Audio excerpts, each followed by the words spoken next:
تقاته ولا تموتن إلا وأنتم مسلمون. Dari Ubadah bin As-Samit radhiyallahu anhu, beliau berkata, Rasulullah SAW bersabda, "Man syahida an la ilaha illallah wahdahu la syarikalah wa anna Muhammadan abduhu wa rasuluh wa anna Isa abdullahi wa rasuluh wa kalimatuhu alqaha ila Maryam wa ruhum min wa anna al-jannata haqqun wan nar haqq adkhalahu Allahul jannata ala ma kana minal amal." Barang siapa yang bersaksi bahwasanya tidak ada Tuhan yang berhak disembah kecuali Allah semata, tidak ada sekutu baginya, dan bahwa Muhammad SAW adalah hamba dan rasulnya, dan bahwa Isa adalah hamba Allah, rasulnya, kalimatnya, n-nya semua besar kata ganti Allah, maksudnya utusan Allah, ya. Kemudian kalimatnya yang disampaikan kepada Maryam dan ruh darinya, dan bahwa surga itu benar adanya, neraka benar adanya, maka Allah akan memasukkannya ke dalam surga bagaimanapun amal perbuatan yang dilakukannya. Hadis ini riwayat Bukhari dan Muslim.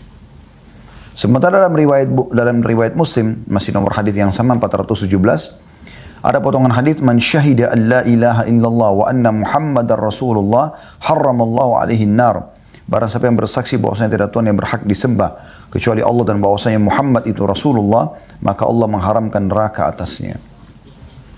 Hadis ini teman-teman adalah hadis yang paling mulia.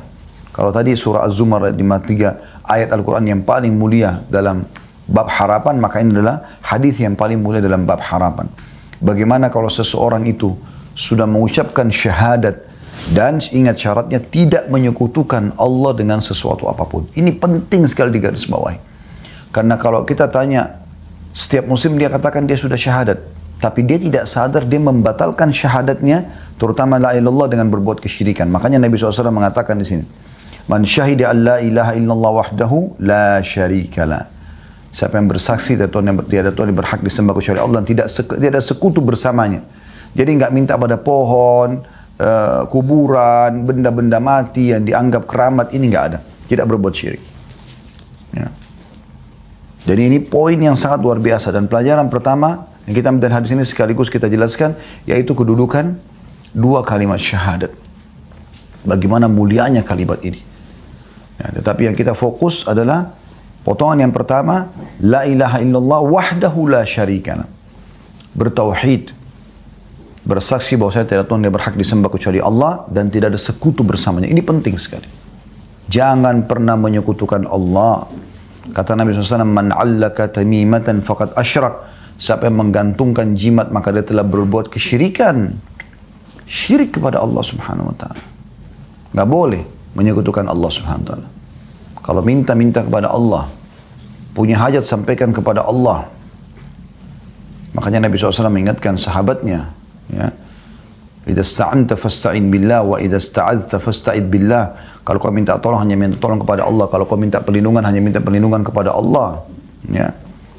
Jadi kita hanya bergantung kepada Allah, jangan berbuat kesyirikan. Banyak orang subhanallah dalam sholat dia mengatakan, "Iyyaka na'budu wa iyyaka nasta'in." Hanya kepadamu kami menyembah, hanya kepadamu kami minta tolong. Begitu selesai salam pergi kuburan sebelah, mestinya minta pada kuburan tersebut.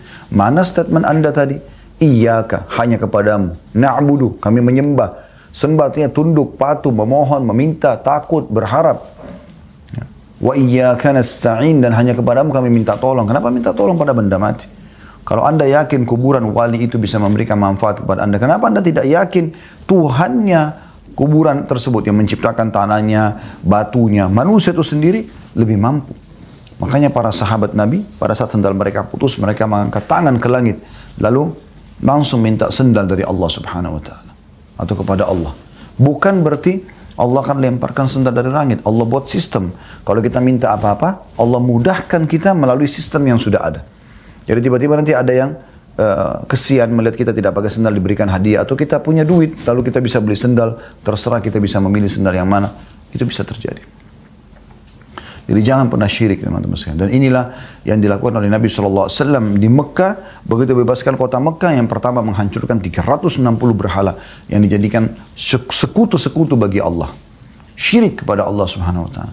Mereka yakin Ka'bah rumah Allah, mereka haji untuk tahu ini ibadah kepada Allah, syariat Nabi Ibrahim AS, tapi mereka masih taruh patung-patung di rumah-rumah dan di pasar-pasar serta di sekitar Ka'bah yang mereka sembah juga selain Allah. Ini nggak boleh. Ya. Kemudian potongan yang kedua syahadat wa anna Muhammad Rasulullah, kita yakin Nabi Muhammad SAW adalah utusan Allah. Ini keutamaan yang pertama dari hadis yang kita bisa ambil.